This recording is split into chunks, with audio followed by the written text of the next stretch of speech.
Okay, we should be live on Facebook, so hopefully people can join that way. Just send this message to a couple of them.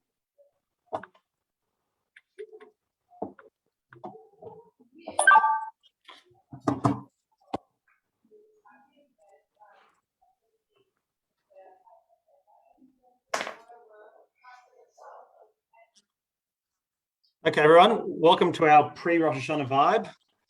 It's going to be a great evening. We've got a big crowd here and also on Facebook, so we're very excited.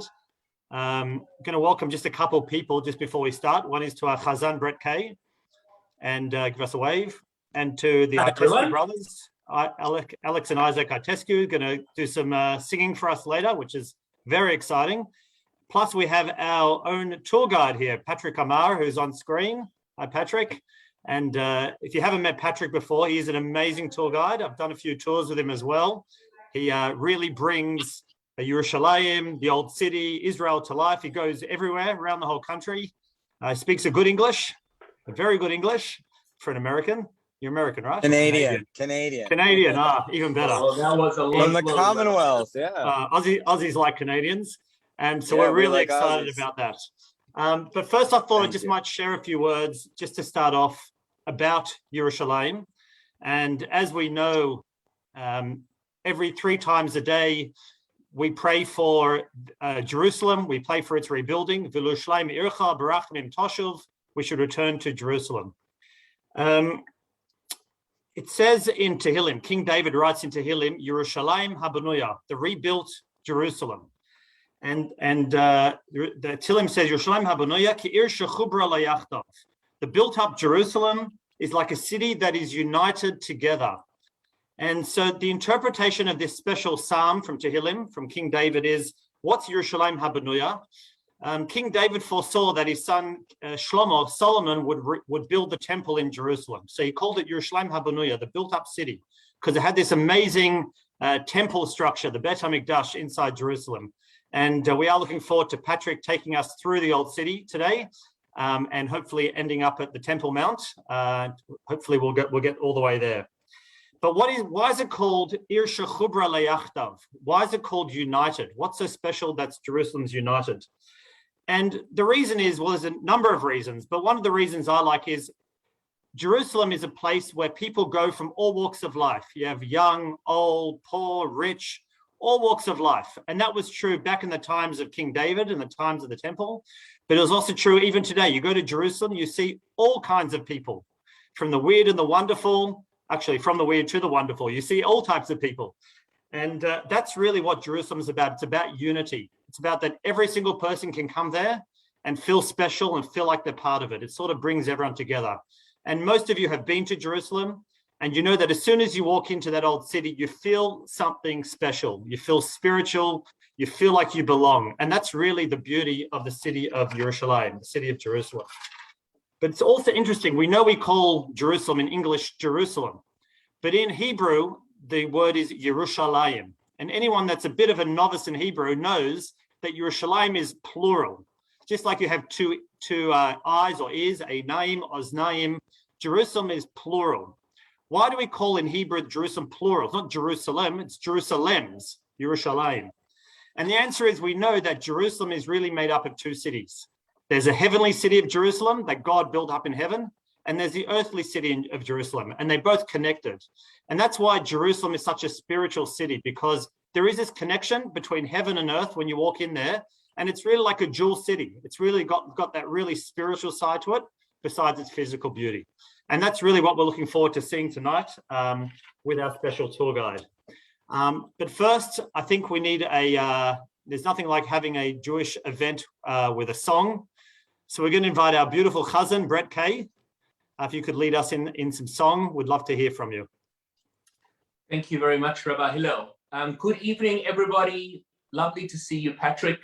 To say that I'm jealous is an understatement, seeing you there in a beautiful place.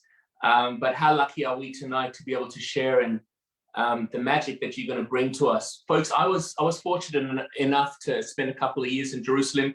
I studied, I completed my master's at Hebrew U. And Patrick, if you take your tours to Mishkanot Sha'ananim, to Yamin Moshe, if you go to Rehov Tura number 4 and knock on the door, that's my house, and just say hello. It was a gift. It was a beautiful time, and can't wait to get on the plane, as I'm sure all of us can testify to, and to hop back and to say hi to everybody. Friends, before I sing a song, and I don't think it's going to be a big guess as to what song I'm going to sing. There's one song that's synonymous with Jerusalem, I think, that spans all generations, even in Israel, and that is written by the great poet Naomi Shemer.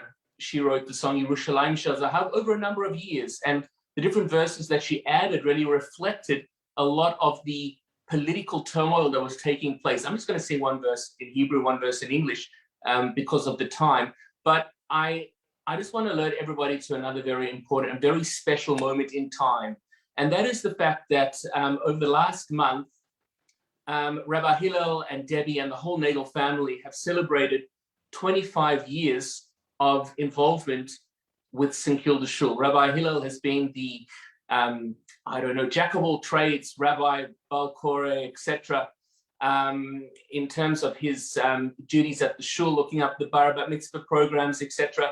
And for 25 years, he's been an integral part of our wonderful community. 25 years is a very long time. A quarter of a century is very impressive, particularly owing to the fact that the man looks like he's only about 25 anyway. But Rabbi Hillel, we wish you many, with Debbie and your beautiful family, many, many years of continued hatzlacha and success and involvement with our community, with our wonderful and very special shul. And we feel very fortunate to be able to count you as somebody who's a very close and dear friend of all of ours. So thank you very much to Rabbi Hillel for organizing the event, and a big mazal tov to the Nagel family. Thank you. Thanks very much. Friends, if you know the song, sing with me.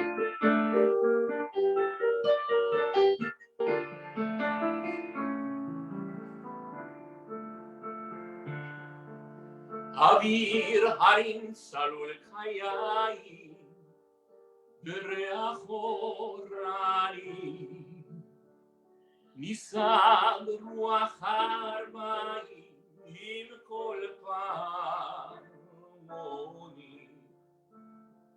ubetardemat ilan va'ever shvuya b'chaloma העיר אשר בדד יושבת, ובליבה חומה. Sing with me, friends.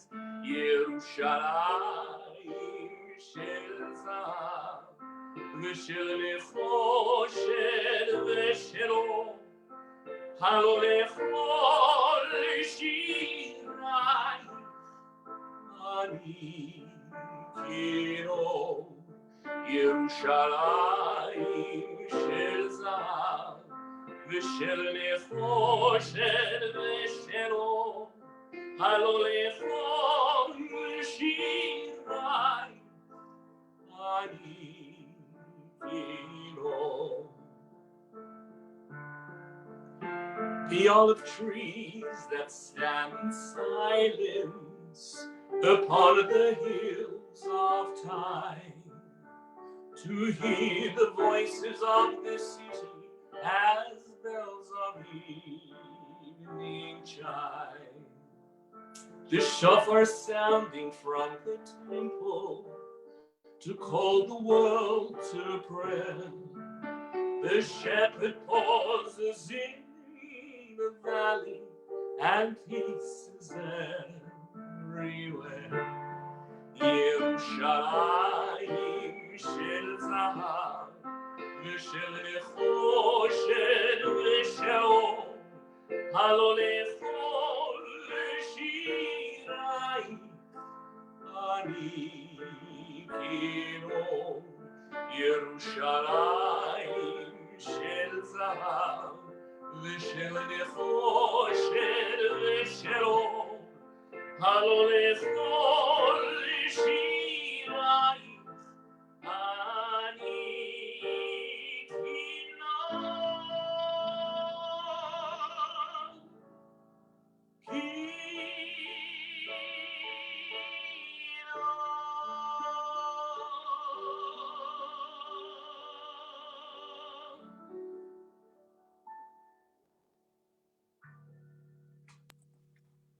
Thank you very much, everybody. Patrick, over to you, my friend. Take it away. Wow, thank you so much, Cantor Brett. As I'm driving through the hills of Jerusalem, to hear you singing that song is giving me chills. I'm happy to hear that. And I'm driving here from Jerusalem towards Tel Aviv on the highway here. And I just, we're so separated from each other and people cannot visit Israel. And I'm just so happy that you're all in your homes right now tuning in. And I want to channel Eretz Yisrael and Yerushalayim into your living rooms. And so if you can't come to Israel, at least we can bring Israel to you. And so I don't want to take up any more time because we have this beautiful tour that I filmed for you all. And without any further ado, my name is Patrick Amar. If you're wondering why my name is Patrick, I have to explain that I'm French Moroccan and I grew up in Montreal, Canada. So if you say Patrick Amar, it makes a little more sense. My Hebrew name is David. So I think of myself as Patrick on the outside and David on the inside. So the same way as Yerushalayim has many names, I also have many names, and it's really my honor to be able to give a piece of Jerusalem to everyone in Australia and all around the world. So thank you so, so much. Thank you, Patrick. Okay, we'll start our tour.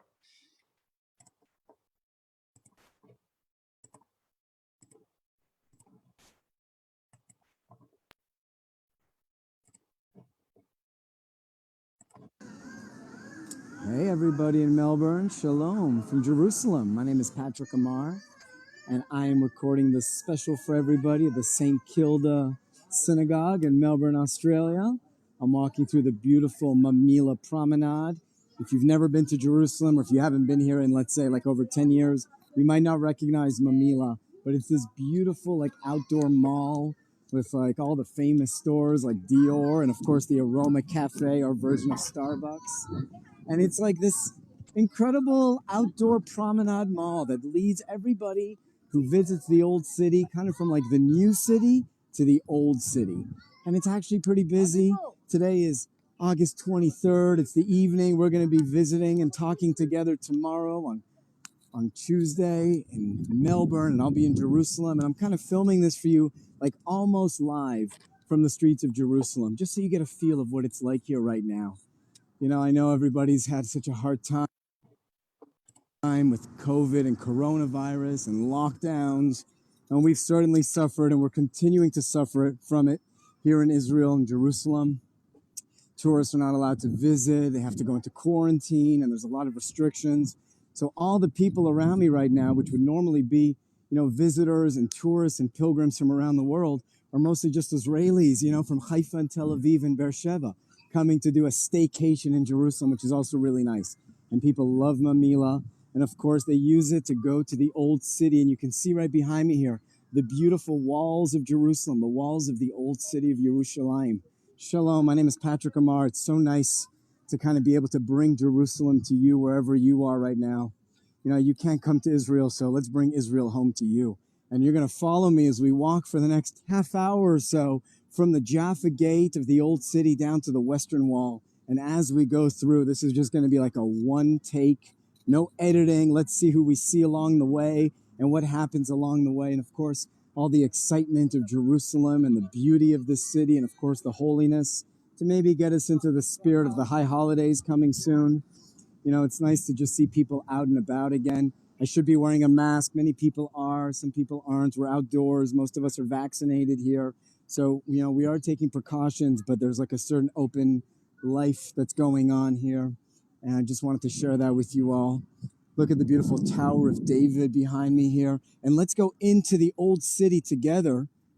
As we go into the old city, look at the walls. The magic question, the $1 million question is, how old are the walls of the old city? Are they 3,000 years old? Are they 2,000 years old? Or are they 500 years old? Well, tell me why they can't be 3,000 years old. Jerusalem is the most fought over, destroyed city in the world. Still, to this day, the Jewish people commemorate the destruction of Jerusalem on Tisha B'Av, when the Babylonians destroyed the temple in the city, and when the Romans destroyed it 2,000 years ago. So this is a destroyed city. Any army would have to destroy the walls, so the walls can't be that old. Plus, look at them. They're so nice. They're so new. Look how tightly built they are, and they have like special positions. Right behind me over there, a guy would have like a bow and arrow or a shotgun or a cannon. You can see up on top here, soldiers would patrol the ramparts to patrol the city. So really the walls are 500 years old. They were built here by the Ottoman Turks. If you read medieval Turkish Arabic right there, you can translate the inscription up above, which says, "Welcome to the holy city of Jerusalem," which was built here. The walls were built here by Suleiman the Magnificent about 500 years ago. And look, as we enter the city, we can kiss the mezuzah. Why do we have a mezuzah on the gates of the city? Because it says in the Shema Yisrael prayer, "Uchtaftam al mezuzot beitecha uvisharecha." We should put a mezuzah on our homes and on our gates. This is the only city in the world that I know that has a mezuzah on the gates. And in 1967, as a result of the Six-Day War, the Israeli army captures the old city, and the IDF notice that there's no mezuzahs on the gate. So the soldiers take apart their guns, their artillery shells, and they fashion the mezuzah cases out of their gun parts. The prophet Isaiah tells us that in the end of days, in the future, nation will not know war against nation. We'll turn our swords into harvesting tools. How about turning our Uzis into mezuzahs? That's why I call that a mezuzi. So let's go into the old city here. This is the Jaffa.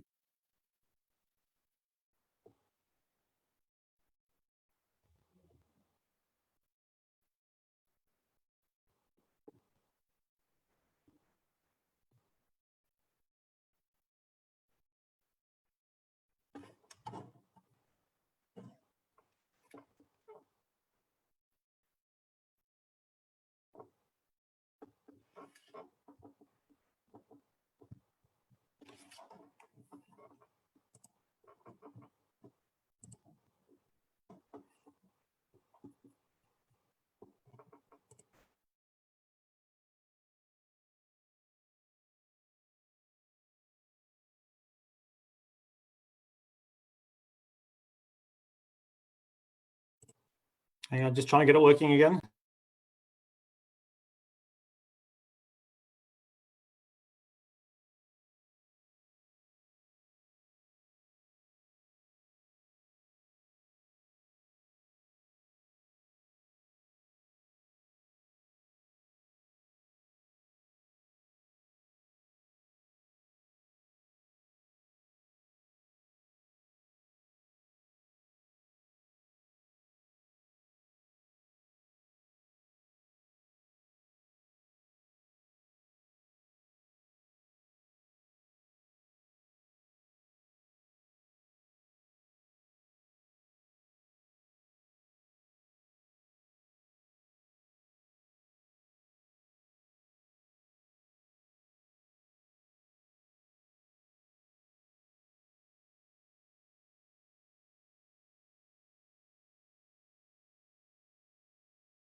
Sorry, everyone. I don't know what's going on. I'll try sharing it again. Hang on a second. Let's see if this works.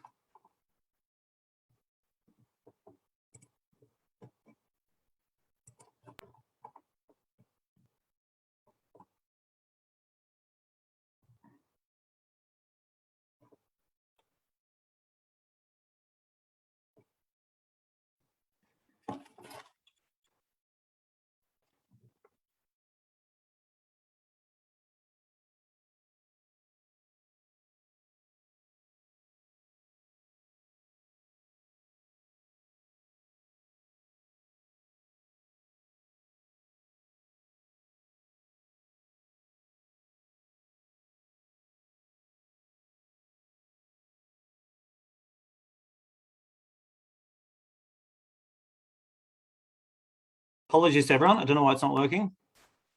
I might get someone else to share it. I don't know if it's mine.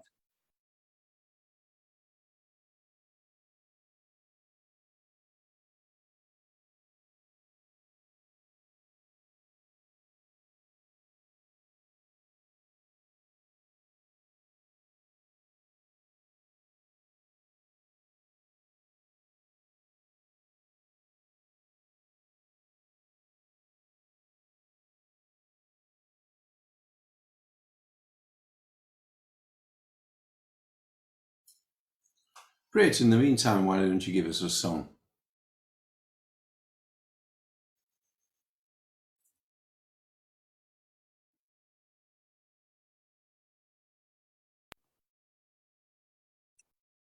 Oh,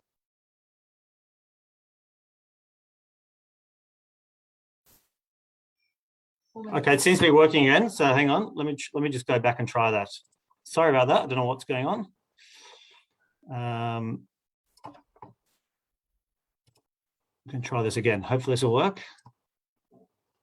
Okay, you can see my screen. But Isaiah tells us that in the end of days, in the future, nation will not know war against nation. We'll turn our swords into harvesting tools. How about turning our Uzis into mezuzahs? That's why I call that a mezuzi. So let's go into the old city here. This is the Jaffa Gate. Most of the time, the gates are open and people come in and out as they please. Just as I'm standing here, I could see Jews and Muslims and Christians and religious and secular. Yerushalayim truly is an Ir Shalom or an Ir Shalem, a city of peace, a complete city. There's the Hasidic Jew on the electric bike coming out of yeshiva, going home to his neighborhood in Mea Shearim perhaps. And let's enter through the Jaffa Gate together. There's 7 gates in and out of the old city. The one you'll use about 90% of the time is the Jaffa Gate, because if you walk out of the Jaffa Gate and walk for about 15 minutes, you'll get to Jaffa Road. And if you walk for 3 days on Jaffa Road, you'll get to Jaffa. Here's another cool way to tour the old city on a Segway.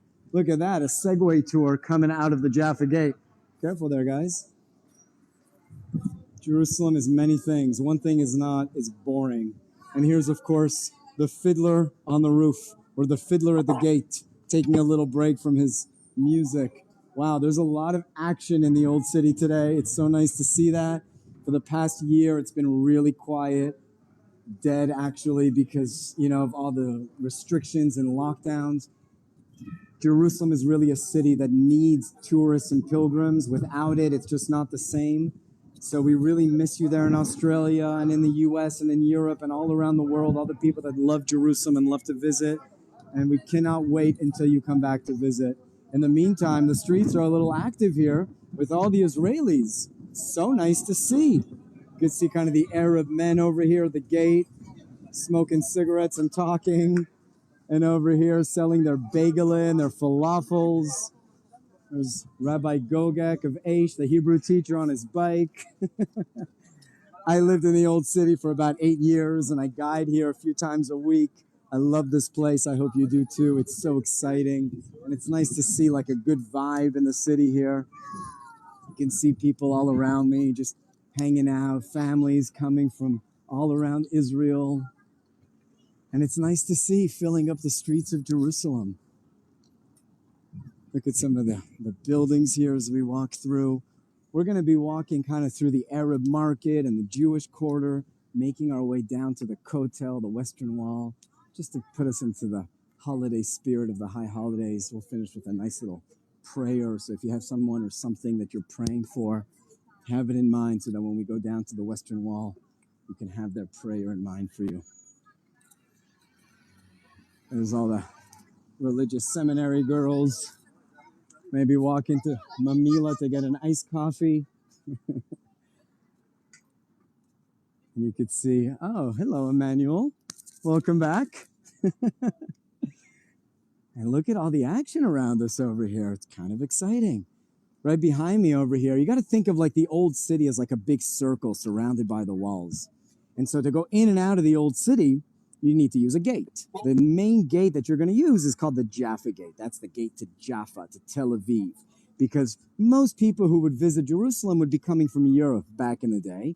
And after they visited the Western Wall or perhaps the Church of the Holy Sepulchre, if they were Christian, they would want to get back to Jaffa to take a boat to Europe where they came from. But you have other gates like the Damascus Gate. And that's mostly the gate in East Jerusalem or in Arab Jerusalem because that's the gate to Damascus, Syria. So right behind me over here is the Arab market, the Arab shuk. It's not really a market. It's more like a street with shops on it because people are coming in through the Jaffa Gate, as you can see, and they want to go mostly to the Western Wall or to the Church of the Holy Sepulchre, or maybe to the Jewish quarter. So they'll use the main street of the old city, David Street, to get there. And along the way, you have Arabs selling things that you might want. And that's why we call it an Arab market or the Arab shuk. No kidding. It's the only place in the world you can buy a talis from somebody named Muhammad. And that's really important because that kind of keeps like the peace in the old city. As I'm like filming this video. I told you we're live and unedited. You can see behind me a couple of police officers there checking out somebody on a bike, a religious Jew on a bike, just asking some questions. You could see the Arab young man over here delivering coffee to the different merchants in the market.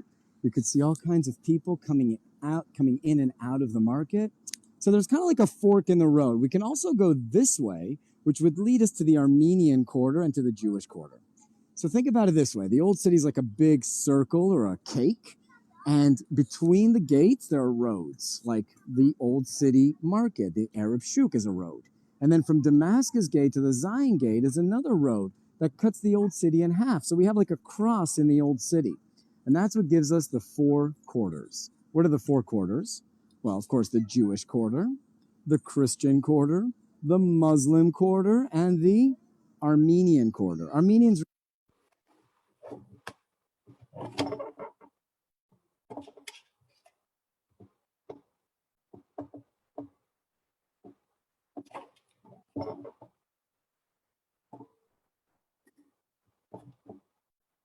Are you happy to take over? Okay, I'm going to stop mine because I don't know what to do now. Sorry.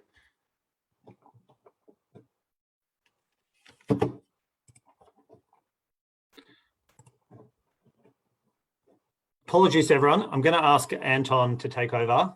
I'm just going to make him a co-host. And hopefully his video will work. I don't know if it's my internet or something else, but we'll try somebody else. We'll just give Anton a minute to try to get the video up and he can share it. Do I have share screen rights? So we're up to, yeah, I've given it to you. Yeah, your co-host. We're up to 10 minutes exactly. So you can just start from there once you're ready. 10 minutes.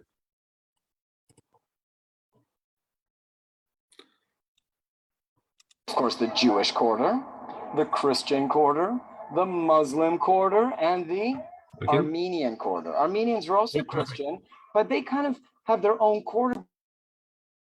Just maximize your screen.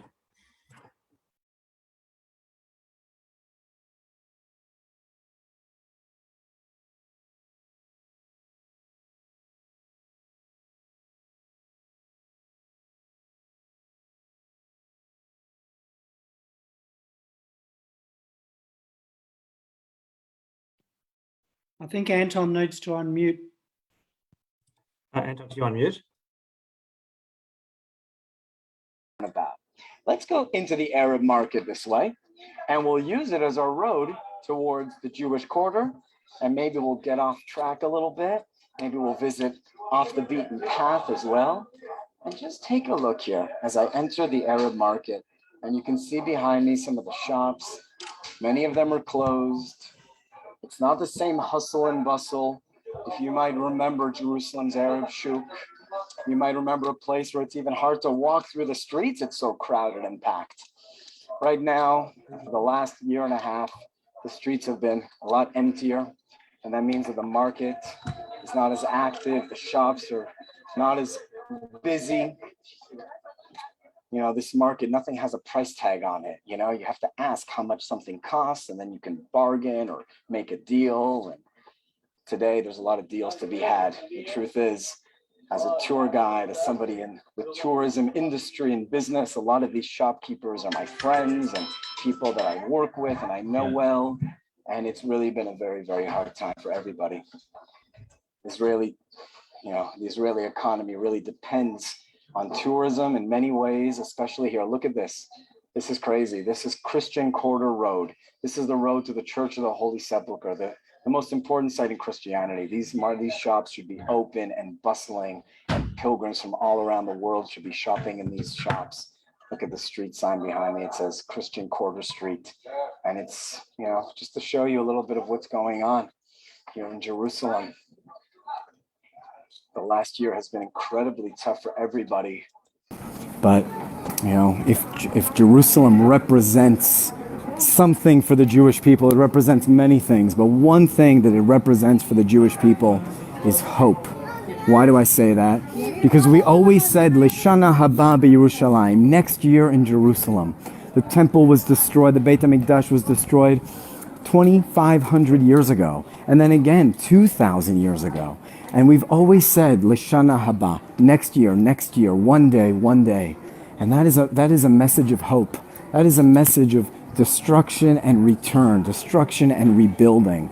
A message that the Jewish people should carry with themselves every single day and remember that message every single day.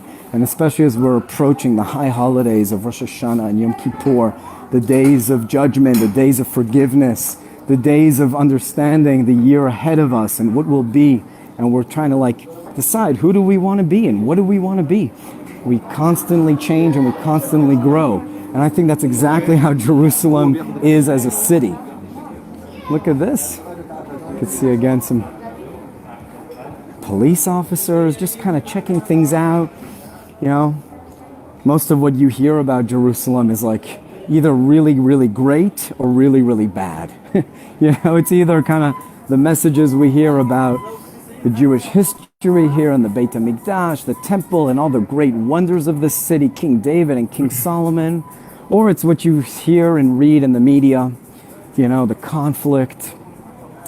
And, you know, I'm trying to show you something in between, perhaps, that it's also kind of like a normal life here.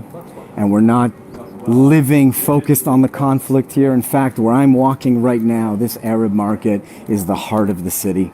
And it's really kind of the heart of the world. You think Jerusalem's in the middle of nowhere? Come on, Jews don't live in the middle of nowhere. We're crossroads people. We live in major cities like New York and Los Angeles and Melbourne and London. You think the land of Israel's in the middle of nowhere? Google map the land of Israel, okay? We are in the middle of everywhere. What do I mean? To one side of the land of Israel is Asia, Jordan, Iraq, Iran, India. You know how it says made in China on your shirt? Well, it's been like that for thousands of years. And China's that way. And then to the other side of us, back there, is Europe through the Mediterranean Sea. And then if I continue south in the land of Israel, I'll get to Egypt and Africa. If I turn around and go north, I get to Syria, Turkey, Russia.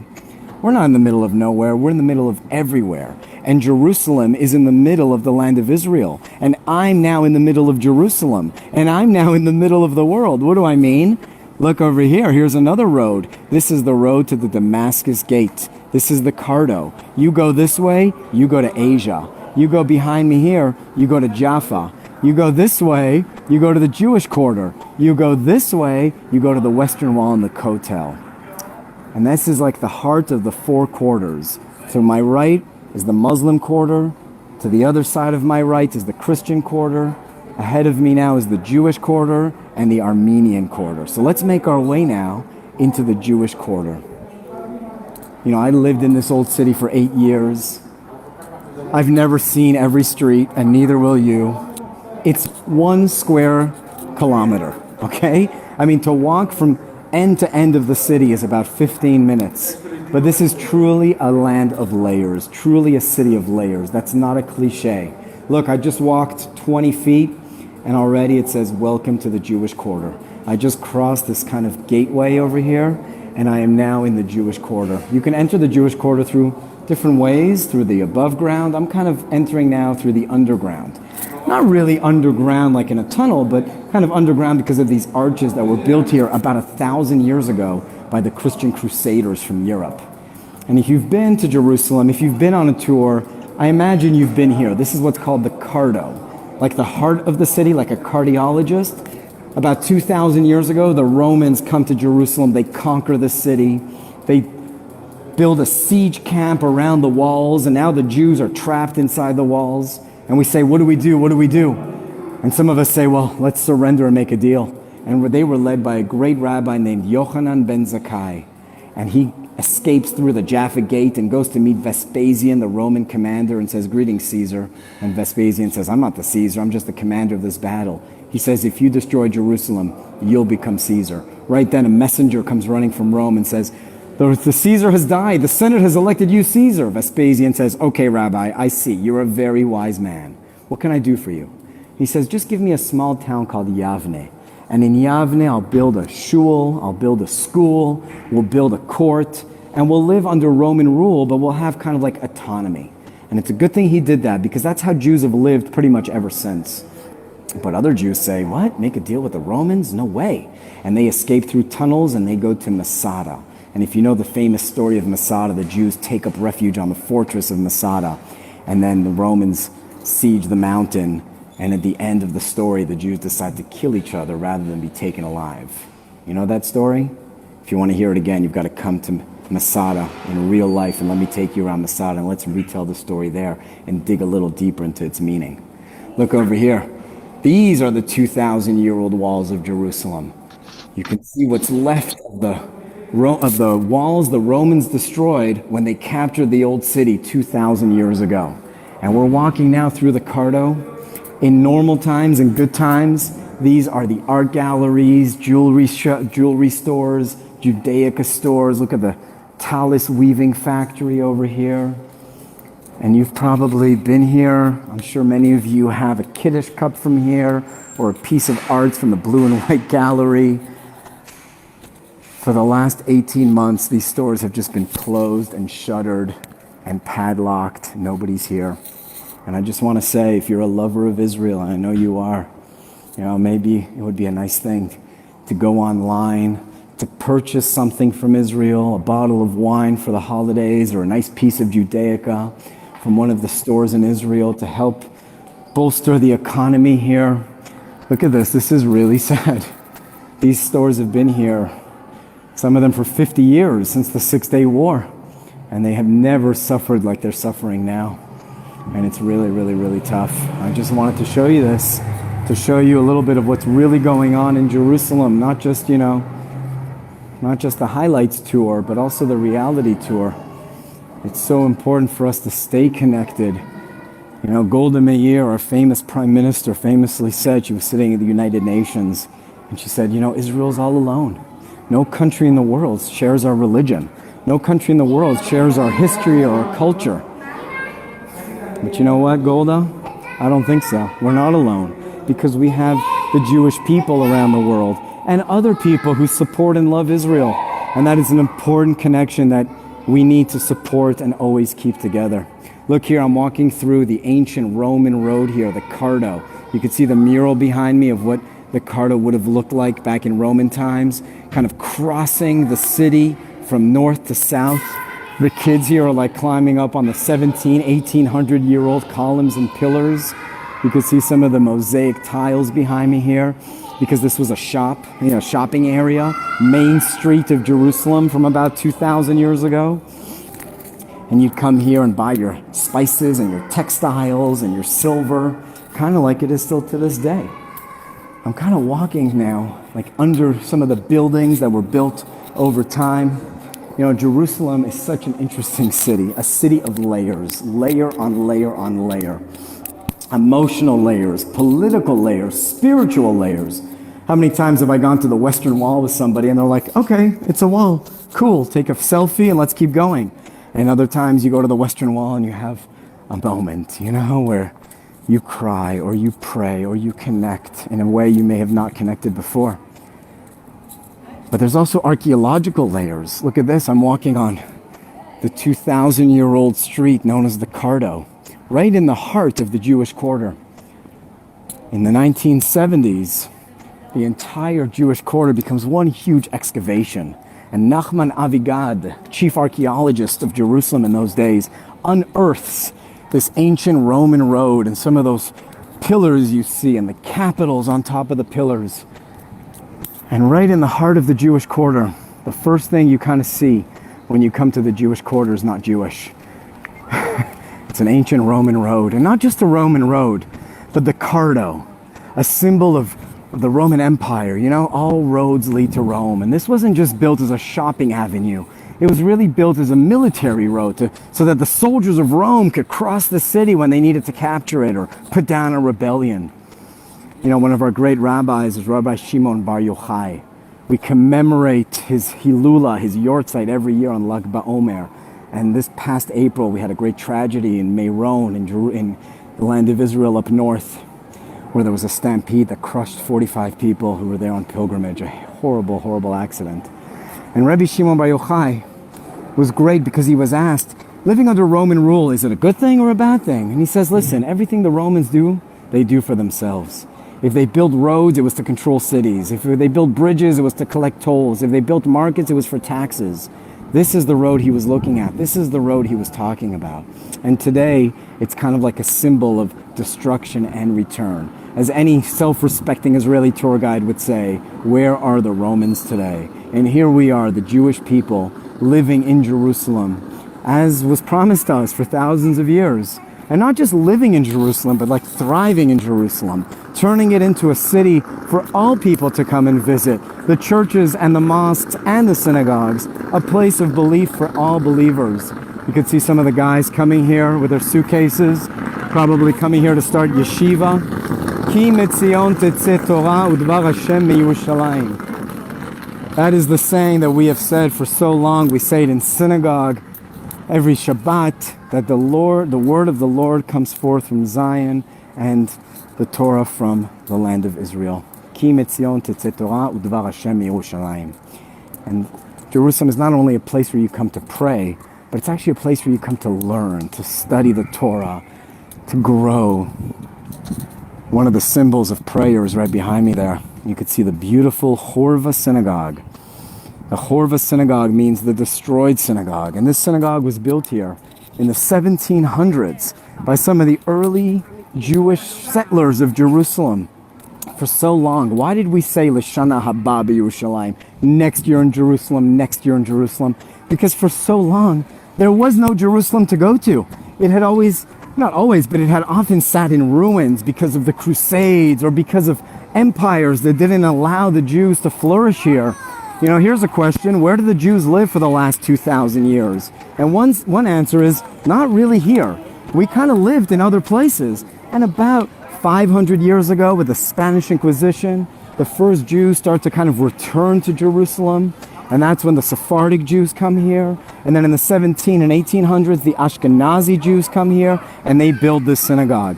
But in 1721, a Muslim mob from Jerusalem comes and burns down the synagogue. And that's why it's known as the Horva synagogue, the destroyed synagogue. In the 1860s, it gets rebuilt, this time very, very prominently.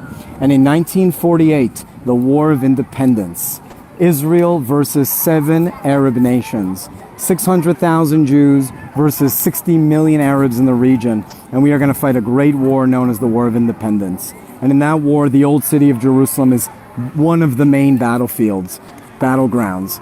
And you could just imagine about 2,000 Jews, mostly old and young and very religious, not exactly the fighters, having to defend their homes and synagogues against an invasion of 10,000 Jordanian legionnaires. And they do. They call up the Haganah. They say, we need backup. They're like, guys, you know, we're outnumbered. We'll send you 200 defenders and 100 guns. And for about 10 days, the Jewish quarter defends against the Jordanian invasion. And on May 28th, 1948, a huge explosion is heard, and the Horva synagogue is destroyed again for the second time. And it becomes the symbol of destroyed Jerusalem. And from 1948 to 2008, there is no Horva synagogue.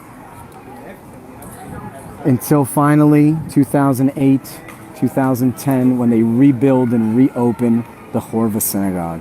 Even the homes of the Jewish quarter were built after the Six-Day War of 1967. So the old city is not that old. That's an important thing to remember when you come here to visit. If you want to really visit the ancient sites of Jerusalem, you need to go underground. Like, for example, you could visit the old homes of especially the Kohanim and the Levi'im in the times of the Second Temple of the Beit HaMikdash in something called the Herodian Quarter. Through this blue gate, you go down about 50 steps. So if you're going downstairs, you're going back in time. And there you'll see some of the beautiful homes and mosaic floors of Jerusalem during the Second Temple period. I just want to show you this. Look at this construction site behind us over here. You could see this is another synagogue that was destroyed in 1948's War of Independence. This is called Tiferet Israel. This has been destroyed since 1948. And finally, after 70 plus years, they're going through a major reconstruction project. So hopefully it won't take that long, but next time you come to Israel, you'll be able to pray in the newly rebuilt Tiferet Israel synagogue. It's a big project. It's kind of hard to do because I'm walking through this like kind of courtyard here. I'm right outside one of the major yeshivas, Yeshiva HaKotel.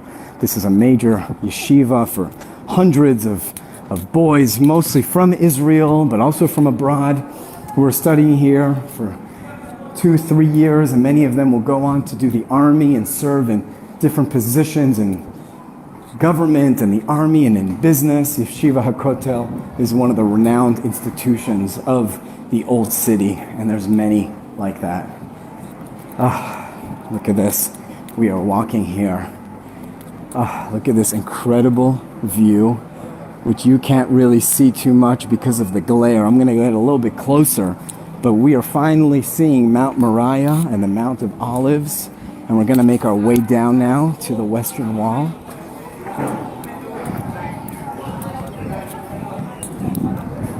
If you were with me, maybe we'd stop right now for a shawarma.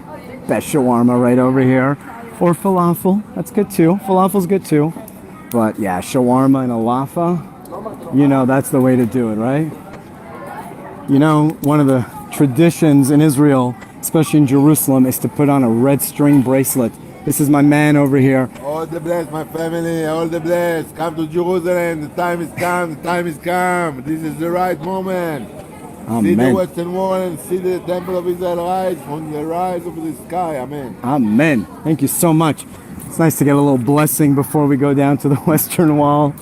Give a little tzedakah. Next time you come to Israel, make sure you bring some shekels in your pocket to give a little tzedakah on your way down and up. And when I say on our way down, I mean on our way down. Jerusalem is a city of mountains. In the mountains, and we have mountains all around us.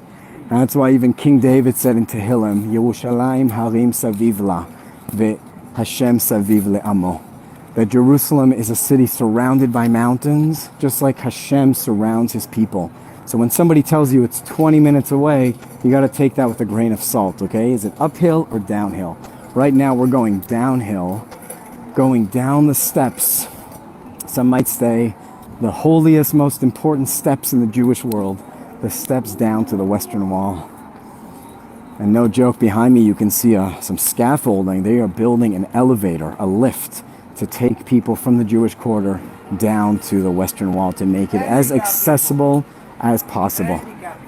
Anybody? Yeah, for strollers and people who don't. Okay. Not so politically correct over there. But look at this. We just want to make Israel and Jerusalem as accessible as possible. So much construction going on everywhere. You know, tour guides always joke the crane is the national bird of Israel. Like everywhere you look, we're just building, building, building. And that's also something that should give us hope for the future and confidence in the future. You know, I know so much that we hear about Israel is often negative and about the conflict. Well, it's a land of comfort and connection as well. And nothing is more symbolic of that than, of course, the Western Wall right behind us over here.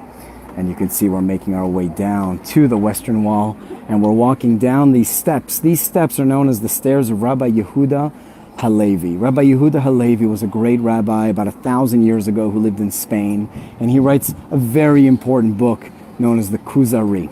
And in the Kuzari, it's about like why be Jewish. He's kind of like speaking to a non-Jewish king about converting to Judaism. And when he gets to the part about the land of Israel and how much the Jewish people love the land of Israel and we would love to live in the land of Israel, the king says, so why do you live in Spain? Why don't you live in Israel? And Rabbi Yehuda's like, good question. And at the age of about 70 years old, he makes his way to the land of Israel. He's walking through Damascus and Turkey. And the last thing we know is that he gets to the Mount of Olives over here. The Mount of Olives has about 100,000 Jewish souls buried there. It is like the oldest and holiest Jewish cemetery in the world.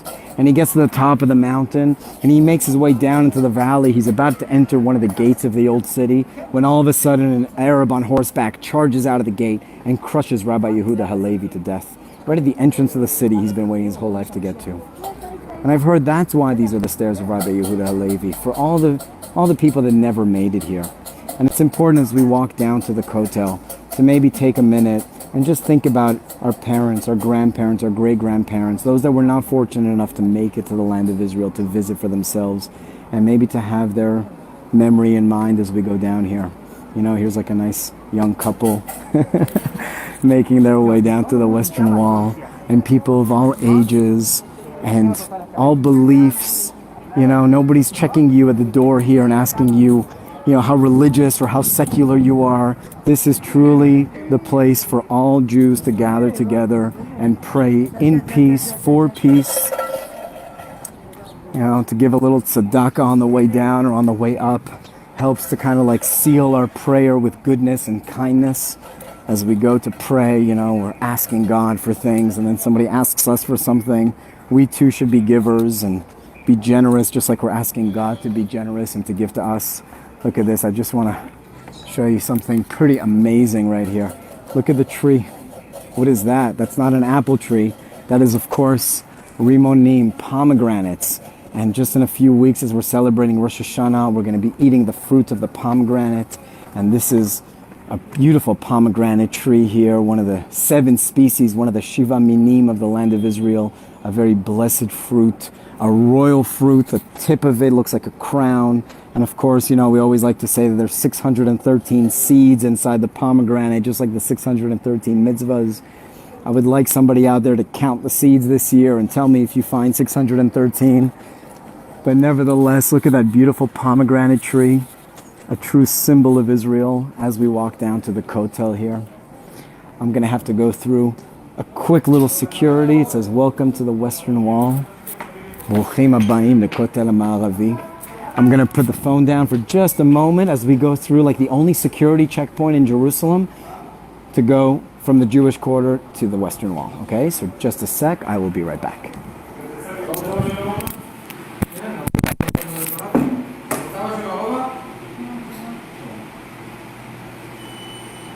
Okay, that was pretty easy.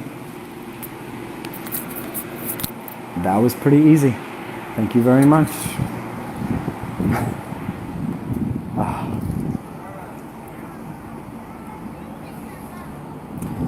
I hope you need to see this right now. You know, for so many of us, this is truly the holiest place in the world. And to be able to come here whenever I want, I take it for granted. The truth is, I never take it for granted. And it's a very, very special and honored place. A very complicated place as well that brings up a lot of feelings and emotions.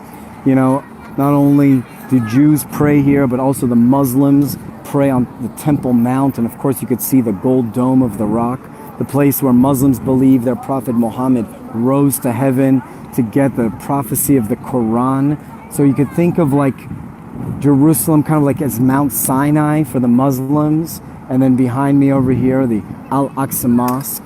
And so the Muslims are kind of praying up on top of the Temple Mount, and the Jews pray outside here at the Western Wall. But of course, the Gold Dome was the site of the first and second temple. The mountain behind us here is called Mount Moriah, the place where Abraham brings his son Isaac to be sacrificed and bound. And instead of sacrificing his son Isaac, Abraham is going to bless his son Isaac and give him the covenant of the Jewish people and the promise of the land of Israel.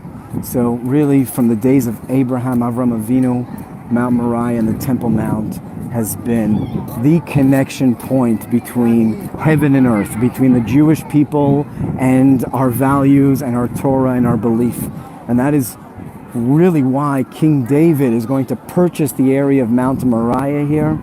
And his son, Shlomo Solomon, is going to build the first temple, which is going to stand here for over 400 years until the Babylonians destroy it in the year 586 BCE. And then for 70 years, the Jews go into exile, and then they come back and build the second temple. And during that second temple period, the king in this land is called Herod the Great. If it was up to us, we'd call him Herod the Horrible.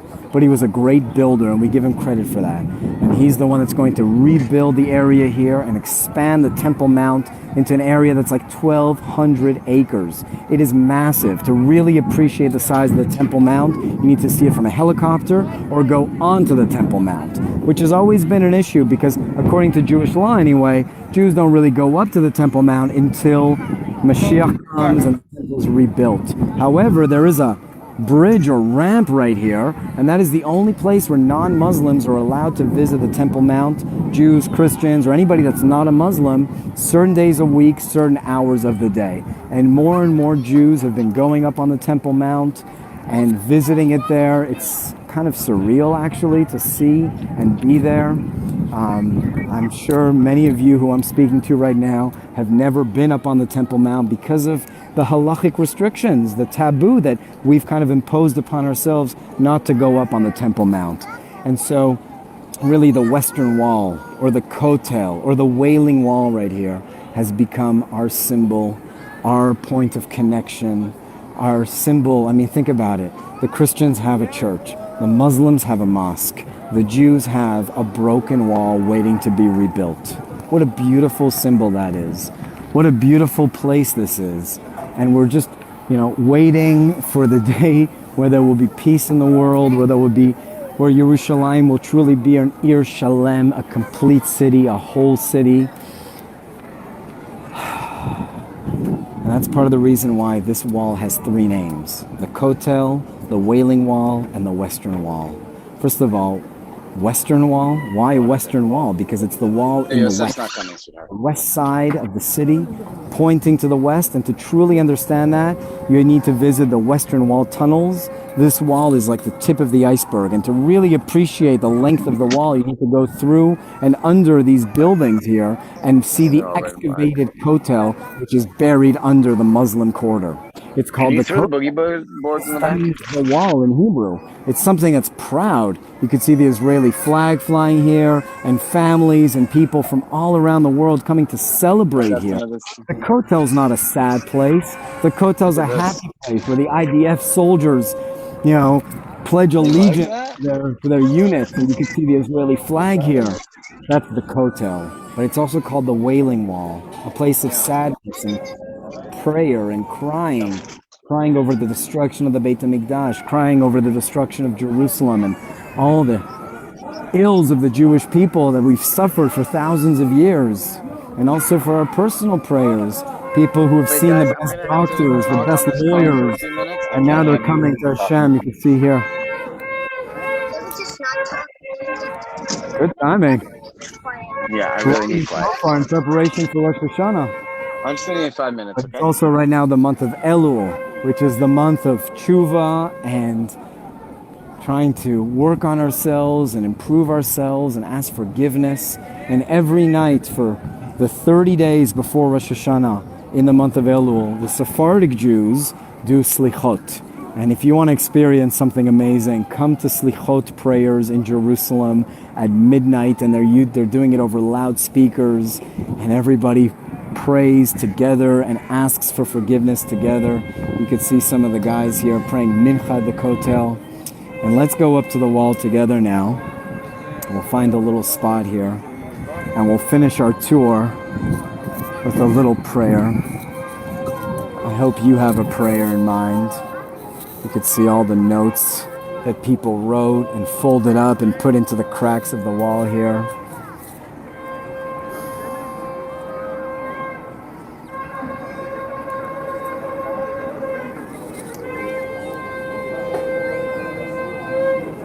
And all the people here praying. And maybe you have a prayer too. And let's just maybe take a moment here together. Does it feel like you're standing here? I hope it does. I'm standing here with everybody in mind. Everybody who could use a refuah shalema, a little more health, a little more wealth, more peace in our homes, peace in our families, peace in our communities, peace in the entire world.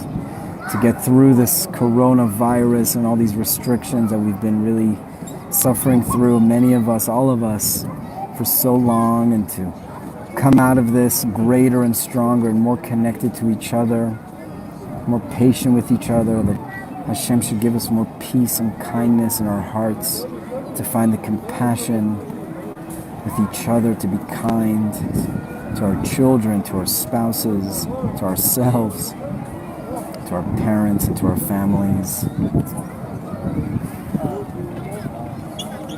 to all the loved ones that we love, to shower us with blessings and protection. And anything you want to ask for, pray for.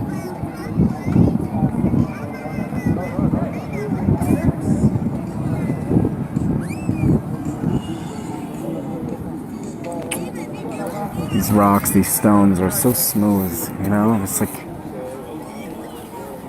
the feeling of like thousands of years and millions of people. I just want to take this opportunity to wish everybody a Shana Tova from Jerusalem. A blessed year, a happy new year, a sweet year. It's a Shemitah year in the land of Israel, which means that every 7 years, the farmers don't harvest and profit from their crops. Now, of course, we have certain ways of dealing with that so that we don't starve, but nevertheless, the concept of Shemitah, to kind of like reset things and recharge things and let the land lay fallow and maybe give up control of things so that we know there's a higher power taking care of everything we need. What a beautiful concept that is. I want to wish everybody a Shana Tova and hope that this year of Shemitah brings us all the reset that we need. And it should be a year of growth and peace and happiness for all of us. Thank you so much, St. Kilda Shul. And it was really nice to be able to take you through the streets of Jerusalem. I hope we can do it in real life. Bimhera b'yameinu, soon and in our days. Thank you so much. Live from Jerusalem. Hello, little buddy. Say hello. Shalom.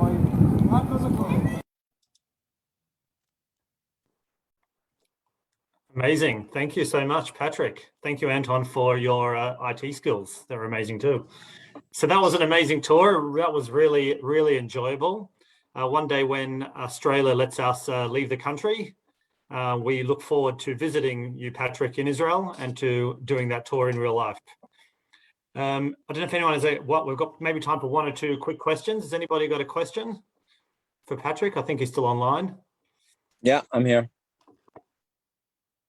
Patrick, that was amazing. Thank you so much. Unbelievable. Yeah, thank you. You know, I know we had a little bit of technical difficulties, but I'm sure you can share the link with everybody. And, you know, maybe that's the right thing, is that there should be some imperfection as well, because there's really nothing like doing the real thing. And as much as, you know, you are on the other side of the planet and we're trying to bring Israel to you, but even the fact that there was a little bit of a hiccup there, I think is perfect. And just shows us again this idea of like not having control and just, you know, needing to do it in real life and in real time. So I hope we can do it all together in this year, Lishana Haba B'Yerushalayim. Amen. And thank you so much for taking us to the wall and saying prayers with us. We really feel like we were there. So that's as close as we're going to get for the next few months till we get unlocked. Thank you again. We look forward to seeing you in Israel. We have shared the link It was on very the chat beautiful. with everybody. Thanks, Jade. Thank you. You'll be going to Israel soon, won't you? Yeah. Good. All right, we've shared the link with everybody. So if you'd like to just watch it afterwards, it is on YouTube. As Patrick said, that was a special tour just for St. Kilda Shul, so we're very fortunate to have it. I'm just going to pass on to Brett and the Artescu brothers. Patrick, don't go away. You're in for a treat. You can't get this in Israel, only in St. Kilda Shul.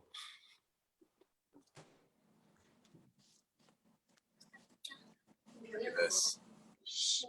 1 second. All right. Okay. Isaac, Alex, you ready? You have to unmute. Okay. Just ask everyone else to go on mute, and I'll leave the boys to give us a treat.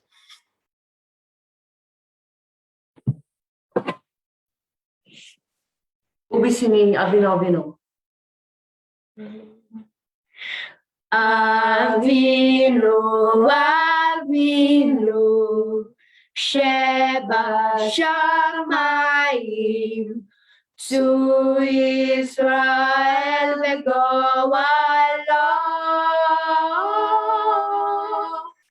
Avinu Avinu Sheba Shamayim to Israel Begoalo. Barech, Barech, et Medinat Yisrael, Reshit Michat Geulateinu, Chagen Alea, Vebrat Chastecha, Ufrosh Alea, Shukat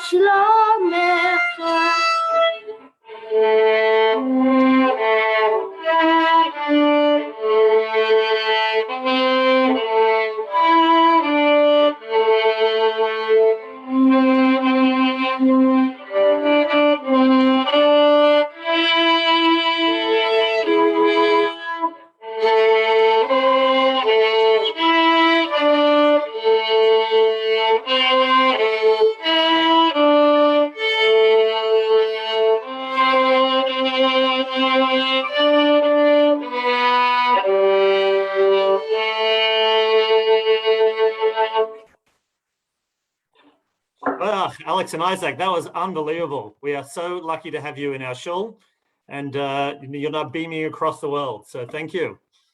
Well done. We look forward to hearing more from you. Thank you to everyone for joining us tonight. Wishing you all a Shana Tova, and have a great year ahead. We look forward to seeing you in real life one day, maybe when the shul's open. And just a reminder, on Sunday, we do have another tour of a local honey factory just in time for Rosh Hashanah. So we'll send out the details for that. But thanks to everyone for joining us. Have a great night. Thank you. Thank you. Well, it was great. Thank you, Thank Shana Tova. Thank